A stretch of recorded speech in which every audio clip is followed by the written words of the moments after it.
नमस्कार मु ज्योतिष प्रशांत आपण को मोर ई टारो कार्ड रीडिंग वीडियो को आपण मानक स्वागत करुच्ची।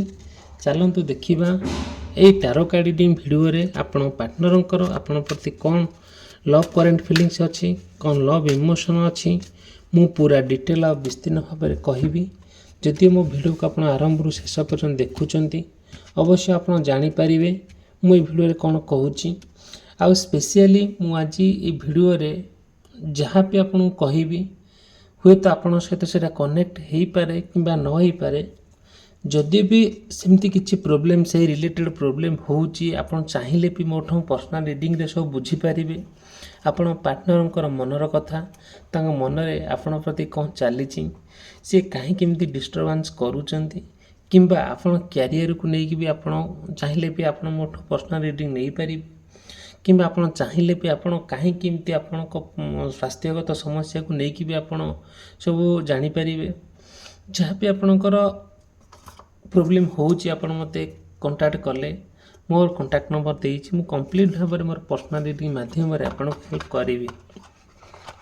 देखो आज जो वीडियोटी मु आपण को पई करूची वीडियोटी मु अपलोड करूची प्रत्येक दिन। आपण मो चैनल को सब्सक्राइब करिया पई वीडियो को लाइक करने केबे भी भूलिबे नहीं नोटिफिकेशन को ऑन करेंगे। मोर प्रत्येक दिन वीडियो आपण पाखे जाइए पहुँचो आपण देखी किसी ना कि उपकृत हेबे।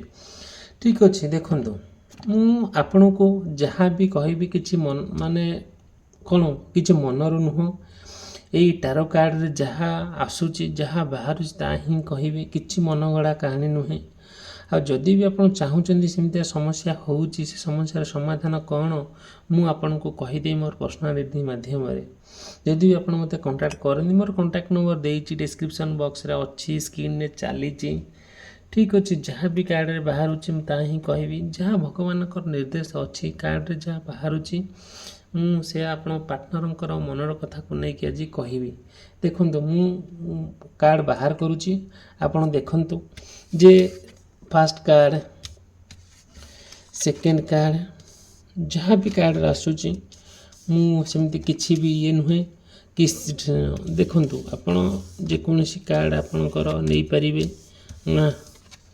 देखु आम 5टी कार्ड नेले कार्ड रे कौन कहूँ एंजेल्स मानकर कौन निर्देश अच्छी देखु। फास्ट कथा है कौन जो फास्ट कार्ड टी बाची नाइट ऑफ कप्स आपण पार्टनर ना आपण जिते दूर थिले भी आपण चाहूँगी सहित गोटे सुंदर भाव में रहा सारा जीवन सहित रही जिते प्रोब्लेम होना कहीं जिते कष्ट होना कहीं और से जिते दूर थिले भी आपणकर बाहरी इच्छा आप बहुत मन पकाती बहुत मिस करती। देखु जिते बड़े आपण पार्टनर को आप खूब भल पाती प्रति बहुत माने स्नेह श्रद्धार आप ओझारी पकाती बिना आप जीवनटा लगे कि हाँ हाँ कार सते जमी बिना आप रहा भारी कष्ट हो जाए। धीरे धीरे आप पार्टनर कथा ना आप बहुत चिंता करती बहुत मन पकाती आपड़ के देखिए दिने दिन एमती समय आसी थाए जोटा कि आप पार्टनर बिना ना आपको भल लगे ना प्रत्येक दिन प्रत्येक मुहूर्त सी भी आप बहुत मन पकाते बहुत मिस करती एमती कौन दिन ना एमती कौन मुहूर्त ना दुई जन भितर सुंदर कथबार्ता है ना दुई जन भितर आंतरिकता कथा सेयार हैनी आपणकर आंतरिकता इच्छा जे कौन जहाँ होना कहीं जी आमको जिते कष्ट दौना कहीं दुई जनकर भितर गोटे सुंदर कथा सुंदर आचार व्यवहार प्रति दुई जन भितर माने माने बढ़िया संपर्क गोटे अनकंडीशनल लव आम जहाँ कहवा पवित्र प्रेम जहाँ को कहवा से पवित्र प्रेम भितर कहीं कलंक न लगातु बोली आपणकर आंतरिकता इच्छा आउ सेमती किसी जहाँ भी गोटे हो जाऊँगी आपड़ से बहुत रिग्रेट फील करती बहुत मन रे दुख प्रकाश करती से ना आपण क्या किसी कहीपारती नहीं निजे सही पारती नहीं पार्टनर जिते दूर थे भी जोटी थे ना कहीं आप खोजिकी आपण पाखे जा पहुँची जाती एमती दिने दिने कौन हुए ना भितर आपण भितर कली झगड़ा हुए तिक्तता सृष्टि हुए आ भल लगे ना धीरे धीरे आपण पार्टनर को जी माने कथबार्ता हमें धीरे धीरे कहीं दिने दिन एमती हुए ବନ୍ଦ ହେଇଯାଏ। କାହିଁକି ଏମିତି ହେଉଛି ଆପଣ ଦିନେ ଦିନେ ରିଅଲାଇଜ୍ କରନ୍ତି। ସେଥିପାଇଁ ନା ଆପଣଙ୍କୁ ସେ କଥାକୁ ନେଇକି ବହୁତ ଚିନ୍ତାମଗ୍ନ ଥାଆନ୍ତି। ଦେଖନ୍ତୁ, ମୁଁ ସେମିତି କିଛି କହୁନାହିଁ ଯେ ମନର କଥା କାର୍ଡ଼ରେ ଯେଉଁ 5ଟି କାର୍ଡ଼ ବାହାରିଲା, ମୁଁ ଯାହା କାର୍ଡ଼ରେ ବାହାରୁଛି ତାହା ହିଁ କହୁଛି। କାର୍ଡ଼ରେ ବାହାରୁଛି ଯେ ଆପଣଙ୍କ ଭିତରେ କିଛି ମନମନାତାର ମତାମତର ହେଉଛି, ଆପଣଙ୍କ ଭିତରେ ବହୁତ ଭଲ ପାଇବା ରହୁଛି, ଆପଣଙ୍କ ଭିତରେ ଗୋଟେ ସ୍ନେହ ଶ୍ରଦ୍ଧାର ଆନ୍ତରିକତା ରହୁଛି, ଆପଣ ତାଙ୍କ ବିଷୟରେ ଚିନ୍ତା କରୁଛନ୍ତି, ସେ ବି ଆପଣଙ୍କ ବିଷୟରେ ଚିନ୍ତା କରୁଛନ୍ତି। କିନ୍ତୁ ମଝିରେ ମଝିରେ ତାଙ୍କ ମନରେ ବହୁତ ଗୁଡ଼ିଏ କଥା ଆପଣଙ୍କୁ ନେଇକି ସେ କହୁଛନ୍ତି, ଆପଣଙ୍କୁ ସେ ସନ୍ଦେହ କରୁଛନ୍ତି, ଆପଣଙ୍କ ପ୍ରତି ତାଙ୍କର ଗୋଟେ ଭଲ ପାଇବାଟା କମି କମି ଯାଉଛି ବୋଲି ଆପଣ ଫିଲ୍ କରୁଛନ୍ତି। ଦେଖନ୍ତୁ, ସେଥିପାଇଁ ଆପଣ ବହୁତ ଚିନ୍ତାମଗ୍ନ ଅଛନ୍ତି, ବହୁତ ଚୁପ୍ କିନା ବସି ପଡ଼ୁଛନ୍ତି। ଆପଣଙ୍କୁ ନେଇକି ସେ ବହୁତ କ'ଣ ଭାବୁଛନ୍ତି ଗୁଡ଼ାଏ କଥା। ଯେଉଁ ଭାବନାଟା ତାଙ୍କ ମନରେ ଯେଉଁ ଭାବନାଟା ସୃଷ୍ଟି ହେଉଛି ସେଇଟା ଆପଣଙ୍କ ପାଇଁ ଉପଯୁକ୍ତ ନୁହେଁ, ଆପଣଙ୍କ ପାଇଁ ଭୁଲ ଭାବନା। କିନ୍ତୁ ସେ ତ ଭାବୁଛନ୍ତି ନା, କାହିଁକି ଭାବୁଛନ୍ତି? ଆକ୍ଚୁଆଲି ତାଙ୍କ ମୁଣ୍ଡରେ କିଏ ନା କିଏ ଆପଣଙ୍କ ବିରୁଦ୍ଧରେ ଖରାପ କଥା ପୁରଉଛି, ଆପଣଙ୍କ ବିଷୟରେ କିଏ ଗୋଟେ ଆଡ଼ୁ ସାଡ଼ୁ କରି କହୁଛି, ଗୋଟେ କୁବୁଦ୍ଧି କିଏ ଦେଉଛି ଆପଣଙ୍କ ପାର୍ଟନରକୁ, ଯେଉଁଟାକି ଆପଣ ପାର୍ଟନର ନା ଆପଣଙ୍କ ବିଷୟରେ ଖରାପ ଭାବୁଛନ୍ତି, ଖରାପ ଆପଣଙ୍କୁ କହୁଛନ୍ତି। ଆପଣ ଆଉ ସେ କଥାଟାକୁ ଶୁଣିକି ବହୁତ ରିଗ୍ରେଟ୍ ଫିଲ୍ କରୁଛନ୍ତି, ଭଲ ଲାଗୁନି। ଦେଖନ୍ତୁ, ଆପଣ ଦୁଇ ଜଣ ଭିତରେ ଗୋଟେ ଭଲ ପବିତ୍ର ସମ୍ପର୍କ ଅଛି, ଗୋଟେ ଖୁବ୍ ଭଲ ସମ୍ପର୍କ ଅଛି ସତ ହେଲା, କିନ୍ତୁ ଆପଣ ତାଙ୍କୁ ଅନ୍ଧ ଭଳି ବିଶ୍ୱାସ କରନ୍ତି। କିନ୍ତୁ ତାଙ୍କ ମନରେ କିଛି ଦିନ ହେବ, ଏଇ କେଇ ମାସ ହେବ, ଆଉ କେଇ ବର୍ଷ ହେବ, କାହିଁକି ନା ଗୋଟେ ସମ୍ପର୍କ ଭିତରେ ତିକ୍ତତା ସୃଷ୍ଟି ହେଉଛି। କାହିଁକି ଗୋଟେ ଦୁଇ ଜଣ ଭିତରେ ଗୋଟେ ସବୁବେଳେ ଡିଷ୍ଟର୍ବାନ୍ସ ହୋଇଯାଉଛି, କଥାବାର୍ତ୍ତା ବନ୍ଦ ହୋଇଯାଉଛି, ମଝିରେ ମଝିରେ ସେ ଫୋନ୍ ଆପଣଙ୍କର ବନ୍ଦ କରିଦେଉଛନ୍ତି। ସେଥିପାଇଁ ଆପଣ ସେ କଥାକୁ ବି ନେଇକି ବହୁତ ଚିନ୍ତା କରନ୍ତି। ହେଲେ ବି ସୁଦ୍ଧା ଆପଣ ଦେଖିବେ କ'ଣ ହୁଏ ନା, ଏମିତି ଆପଣ ସଡନ୍ଲି ଗୋଟେ ଫ୍ରେଣ୍ଡସିପ୍ର ଭାବନା ଆପଣଙ୍କ ଭିତରେ ରହେ, ଗୋଟେ ପବିତ୍ର ଭାବନା ରହେ। ଆପଣ ଦେଖନ୍ତୁ, ମୁଁ ଆପଣଙ୍କୁ ଗୋଟିଏ କଥା କହୁଛି, ସିମ୍ପଲ୍ କଥା। ଆପଣ ଦୁଇ ଜଣ ପାର୍ଟନର, ଆପଣ ଦୁଇ ଜଣ ଭିତରେ ଭଲ ସମ୍ପର୍କ, ଖୁବ୍ ଭଲ ସମ୍ପର୍କ। ପାର୍ଟନର ଆଜ୍ ଏ ପାର୍ଟନର ହିସାବରେ ଯେମିତି ସମ୍ପର୍କ ରହିବା କଥା ନାହିଁ, ଆପଣଙ୍କ ଭିତରେ ଗୋଟେ ଫ୍ରେଣ୍ଡସିପ୍ର ଭାବନା ଅଛି, ଯେଉଁ ଭାବନାଟା ଆପଣଙ୍କୁ ବହୁତ ଆଗକୁ ନେଇଯାଉଛି। କେବେ ନା କେବେ କୌଣସି ପରିସ୍ଥିତିରେ ବି ଆପଣ କେବେ ଦୁଇ ଜଣଙ୍କୁ ନା କେବେ ସେମିତି କିଛି ଯେଉଁଟାକି ଆମେ କ'ଣ କହିବା, କେବେ ମନମନାତାର ମତାମତ ତାର ହେଇନି। କିନ୍ତୁ ଏଇ କିଛି ଦିନ ହେବ, ଏଇ କିଛି ମାସ ହେବ, ଆପଣଙ୍କ ଭିତରେ ବହୁତ ଝଗଡ଼ା ସୃଷ୍ଟି ହେଉଛି, ବାର ବାର ଡିଷ୍ଟର୍ବାନ୍ସ ହେଇଯାଉଛି। ଟିକେ କଥାକୁ ସେ ରାଗି ରୁଷିକି ଆପଣଙ୍କୁ ଫୋନ୍ ବ୍ଲକ୍ କରିଦେଉଛନ୍ତି, ନମ୍ବର ସୁଇଚ୍ ଅଫ୍ କରିଦେଉଛନ୍ତି, ଆଉ ଗୋଟେ ଯେତେବେଳେ ଲଗାଉଛନ୍ତି ତାଙ୍କ ନମ୍ବର ବିଜି ଆସୁଛି।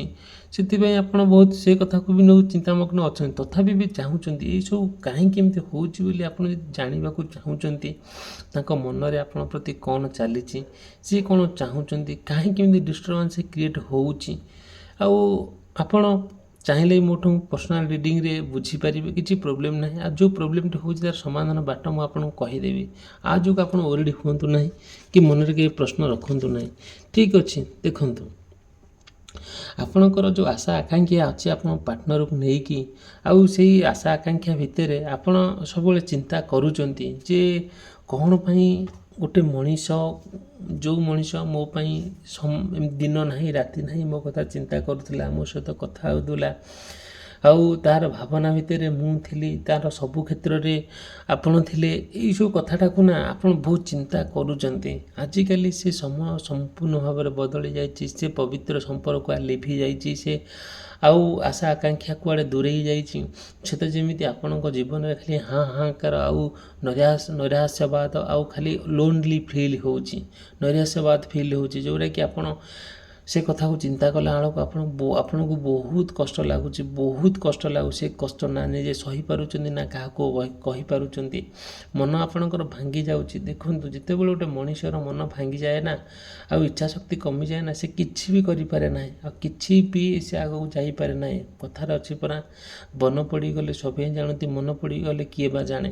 ଏଇସବୁ ଆମର ଯେଉଁ ଅଛି, ଏଇଟା କିଛି ଯାହା ବି ସବୁ ହେଇଯାଇଛି ଆପଣ ଦୁଇ ଜଣ ଭିତରେ, ଠିକ୍ ଅଛି, ହେଇ ତ ଯାଇଛି, କ'ଣ କରାଯିବ। ସେମିତି ତ କିଛି ଆପଣ ମନରେ କିଛି ନାହିଁ, କିନ୍ତୁ ତାଙ୍କ ମନରେ ଅନେକ କଥା ଅଛି, ଯେଉଁ କଥାକୁ ନେଇକି ଆପଣ ବହୁତ ଚିନ୍ତାମଗ୍ନ ଅଛନ୍ତି, ବହୁତ ଫ୍ରଷ୍ଟ୍ରେସନ୍ ଲେଭେଲରେ ଅଛନ୍ତି। ସେଥିପାଇଁ ଆପଣ ନା ଦିନକୁ ଦିନ କ'ଣ କରୁଛନ୍ତି ନା ପ୍ରତ୍ୟେକ ମୁହୂର୍ତ୍ତରେ ତାଙ୍କୁ ଆପଣ ବୁଝିବାକୁ ଚେଷ୍ଟା କରୁଛନ୍ତି, କିନ୍ତୁ ଆପଣ ଦେଖୁଛନ୍ତି ଯେତେବେଳେ ଆପଣ ବୁଝିବା ପାଇଁ ତାଙ୍କୁ ଚେଷ୍ଟା କରୁଛନ୍ତି ସେ ବୁଝୁନାହାନ୍ତି। ନ ବୁଝିକି ଯେତେବେଳେ ସେ କ'ଣ କରୁଛନ୍ତି ନା ତାଙ୍କ ସହିତ ଯେହେତୁ ଆପଣ ରିଲେସନସିପ୍ରେ ଥିଲେ, ତାଙ୍କର ମନୋଭାବ କ'ଣ ଜାଣିଥିଲେ, ତାଙ୍କୁ ଆପଣ ପ୍ରପର୍ଲି ଜାଣିଥିଲେ ସେ ମଣିଷ କିଭଳିଆ ମଣିଷ। ଯେତେବେଳେ ଏବେ ଆପଣ ତାଙ୍କ ସହିତ କଥା ହେଉଛନ୍ତି ସେ ସମ୍ପୂର୍ଣ୍ଣ ଭାବରେ ଆପଣଙ୍କ ସାଙ୍ଗରେ ନାହାନ୍ତି, ଆପଣଙ୍କ କଥାରେ ଏକମତ ହେଇପାରୁନାହାନ୍ତି, ତାଙ୍କୁ କିଏ ନା କିଏ ଗୋଟେ କୁବୁଦ୍ଧି ଦେଉଛି, ତାଙ୍କୁ କିଏ ନା କିଏ ଗୋଟେ କଣ୍ଟ୍ରୋଲ କରୁଛି। ମାନେ ଆପଣ ଦୁଇ ଜଣଙ୍କ ଭିତରେ କିଏ ନା କିଏ ଗୋଟେ ଥାର୍ଡ଼ ପାର୍ଟି ଏଣ୍ଟ୍ରି କରିଛି, ଯେଉଁଟା କମ୍ପ୍ଲିଟଲି ଭାବରେ ଦୁଇ ଜଣ ଭିତରେ ଗୋଟେ ମାନେ କ'ଣ ଚାଲିଛି, ମନମନାନ୍ତର ମତାମତ ଚାଲିଛି। ସେ ସମ୍ପୂର୍ଣ୍ଣ ଭାବରେ ଯେଉଁ ଲୋକଟି ଏଣ୍ଟ୍ରି କରିଛି ସେଇ ଲୋକଟି ଆପଣଙ୍କ ସମ୍ପର୍କ ଭାଙ୍ଗିବା ପାଇଁ ଚେଷ୍ଟା କରୁଛି, ଯେଉଁଟାକି ନା ଆପଣ ପାର୍ଟନର ବୁଝିପାରୁନାହାନ୍ତି। ତା ବଦଳରେ ସେ ଆପଣଙ୍କୁ ଖରାପ ଭାବୁଛନ୍ତି, ଆଉ ଆପଣ ହିଁ ସେ ଯେଉଁ ସମସ୍ୟାର ଦୋଷୀ ବୋଲି ଆପଣଙ୍କୁ ଆକ୍ଷେପ କରୁଛନ୍ତି। ସେଥିପାଇଁ ନା ଆପଣ ଆହୁରି ଦେଖନ୍ତୁ କିଛି ଦେଖନ୍ତୁ ଅନନୋନ୍ କାର୍ଡ଼, ଯେଉଁଟାକି ଆମେ ଜାଣିପାରିବା ହେଲା, ଯାହା କାର୍ଡ଼ରେ ବାହାରୁଛି ସେଇଆ ହିଁ ମୁଁ କହୁଛି। ଦେଖନ୍ତୁ ଏଇ ଗୋଟେ କାର୍ଡ଼ ବାହାରିଲା, ମାନେ ପ୍ରିଭିୟସ୍ କାର୍ଡ଼ଟା ଦେଖନ୍ତୁ, ଏ କାର୍ଡ଼ ଯାହା କହୁଛି ଆଜ୍ଞା, ମାନେ କିଏ ନା କିଏ ଆପଣଙ୍କ ପାର୍ଟନରକୁ ଜଣେ କିଏ ନା କିଏ ଗୋଟେ ଯେମିତିକି ଆପଣଙ୍କ ପାର୍ଟନରକୁ ନା କିଏ ନା କିଏ ଗୋଟେ କ'ଣ ଠକି ଦେଉଛି, କିଏ ନା କିଏ ଗୋଟେ ଚିଟିଂ କରୁଛି, କିନ୍ତୁ ସେଇ ଜିନିଷଟାକୁ ନା ସିଏ ତାଙ୍କ କଥାକୁ ସମ୍ପୂର୍ଣ୍ଣ ଭାବେ ବିଶ୍ୱାସ କରିକି ତାଙ୍କ କଥାରେ ପରିଚାଳିତ ହେଇକି ଆପଣଙ୍କୁ ସେ ଇଗ୍ନୋର କରି ଚାଲିଛନ୍ତି। ଆପଣଙ୍କ ସହିତ ସେ ସମ୍ପର୍କ କାଟିଦେବା ପାଇଁ ପୁରା ମନରେ ଭାବିଛନ୍ତି, କିନ୍ତୁ ଆପଣ ସେସବୁ କରିବା ପାଇଁ ଦେଉନାହାନ୍ତି। ଧୀରେ ଧୀରେ ଆପଣ ନା ଆପଣ ପାର୍ଟନର ପ୍ରତି ଯେତିକି କ'ଣ କରିଛନ୍ତି ନା, ଯେତିକି ତାଙ୍କୁ ଆପଣ ଭଲ ପାଆନ୍ତି, ଯେତିକି ତାଙ୍କ ପ୍ରତି ଗୋଟେ ସ୍ନେହ ଶ୍ରଦ୍ଧା ରହିବା କଥା ଆପଣ ରଖିଛନ୍ତି। ଯେହେତୁ ଦୁଇ ଜଣ ଭିତରେ ସେମିତି ଡିଷ୍ଟର୍ବାନ୍ସ ହେଉଛି, ତା ଠିକ୍ ଅଛି, ଆପଣ ବୁଝୁଛନ୍ତି। ସେ ଆଗେ ବହୁତ ଭଲ ବୁଝନ୍ତି, ଏବେ ଆଉ ସେ ବୁଝିପାରୁନାହାନ୍ତି। ଧୀରେ ଧୀରେ ଆପଣ ନା ଆପଣଙ୍କ ପାର୍ଟନରକୁ ଯେତିକି ବୁଝିବା କଥା ବହୁତ ଭଲ କରି ବୁଝୁଛନ୍ତି। ଦେଖନ୍ତୁ ପ୍ରତ୍ୟେକ ଦିନ ପ୍ରତ୍ୟେକ ମୁହୂର୍ତ୍ତରେ ଆପଣ ପାର୍ଟନରକୁ ନା ଆପଣ ଖୁବ୍ ବିଶ୍ୱାସ କରନ୍ତି, ଆଉ ତାଙ୍କ ମନରେ ଯେତିକି କଥା ଚାଲିଛି ନା ଆଉ ତାଙ୍କୁ ଆପଣ ବୁଝିବା ପାଇଁ ଚେଷ୍ଟା କରନ୍ତି। ସେ ମଧ୍ୟ ବୁଝନ୍ତି ଠିକ୍ ଅଛି, କିନ୍ତୁ ବୁଝିକି ଅବୁଝା ଭଳି ହେଇଯାଆନ୍ତି। ଯେତିକି ଆପଣଙ୍କୁ ସେ ଇମ୍ପୋର୍ଟାନ୍ସ ଦେବା କଥା ଦେଇପାରନ୍ତି ନାହିଁ।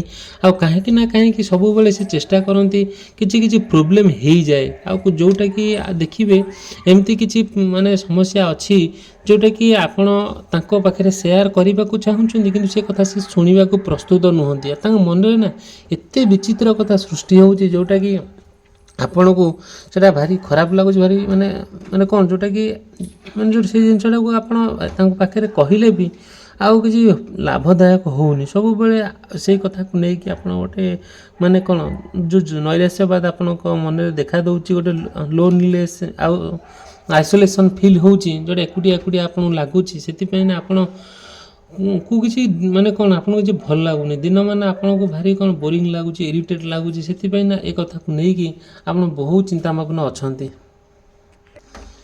ଦେଖନ୍ତୁ ସେ ଏମିତି ଦିନେ ଦିନେ କ'ଣ ହୁଏ ନା ଆପଣଙ୍କ କଥା ସେ ଭାବନ୍ତି, ଆଉ ଅନ୍ୟାନ୍ୟ କ୍ଷେତ୍ରରେ ମୁଣ୍ଡ ପୁରେଇଲେ ବି ସେ ଆଉ ତାଙ୍କୁ ସେ ଜିନିଷ ଭଲ ଲାଗେ ନାହିଁ, ଯେଉଁଟାକି ସେଥିପାଇଁ ନା ଆପଣ କ'ଣ କରାଯିବ, କିଏ ନା କିଏ ଆପଣଙ୍କ ସହିତ ଗୋଟେ କିଏ ଗର୍ଦ୍ଦରି କାମ କରୁଛି, କିଏ ଧୋକାବାଜ କାମ କରୁଛି। ସେଥିପାଇଁ ଆପଣଙ୍କୁ ବହୁତ ସେ ଜିନିଷକୁ ନେଇକି ଆପଣ ବହୁତ ଖରାପ ପରିସ୍ଥିତି ସୃଷ୍ଟି ହେଉଛି, ଯେଉଁଟାକି ଆପଣ ଚାହିଁଲେ ବି ଆପଣ ସେସବୁ ଜିନିଷଟାକୁ ସମାଧାନର ବାଟ କ'ଣ ହେଇପାରିବ ଆଉ ଚେଷ୍ଟା କରୁଛନ୍ତି ସତ, କିନ୍ତୁ ହେଇପାରୁନି। ଠିକ୍ ଅଛି, ସବୁବେଳେ ଚେଷ୍ଟା କରୁଛନ୍ତି କି ଏଇସବୁ ଜିନିଷ କୁଆଡ଼େ ପଳଉ, ଯେଉଁ ସମସ୍ୟା ଦେଖାଦେଉଛି ସେ ସମସ୍ୟା ଭିତରେ ଆପଣ ନ ରୁହନ୍ତୁ ବୋଲି ଆପଣ ଆନ୍ତରିକତା ଇଚ୍ଛା ଅଛି। ଯେଉଁଟାକି ଦେଖନ୍ତୁ ସବୁବେଳେ ନା ଆପଣଙ୍କ ପ୍ରପର୍ଲି ଆପଣ ଦେଖିବେ କିଛି କଥା ଅଛି ତାଙ୍କ ସହିତ ଆପଣ ସେୟାର କରିବାକୁ ଚାହୁଁଛନ୍ତି, ଆଉ ସେଥିପାଇଁ ନା ସେ କଥାକୁ ଶୁଣିବା ପାଇଁ ଜମା ଆଗ୍ରହ ପ୍ରକାଶ କରୁନାହାନ୍ତି।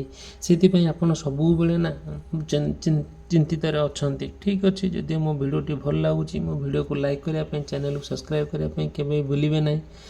ମନରେ ଆପଣଙ୍କର ଯାହା ପ୍ରଶ୍ନ ଅଛି ଆପଣ ମୋତେ ପଚାରି ପାରିବେ, ମୋର ପର୍ସନାଲ୍ ନମ୍ବର ଦେଇଛି, ମୁଁ କମ୍ପ୍ଲିଟ୍ ଭାବରେ ଆପଣଙ୍କୁ ହେଲ୍ପ କରିବି। ଠିକ୍ ଅଛି, ଭିଡ଼ିଓଟି ସମାପ୍ତ କରି ରହିଲି। ଧନ୍ୟବାଦ, ନମସ୍କାର।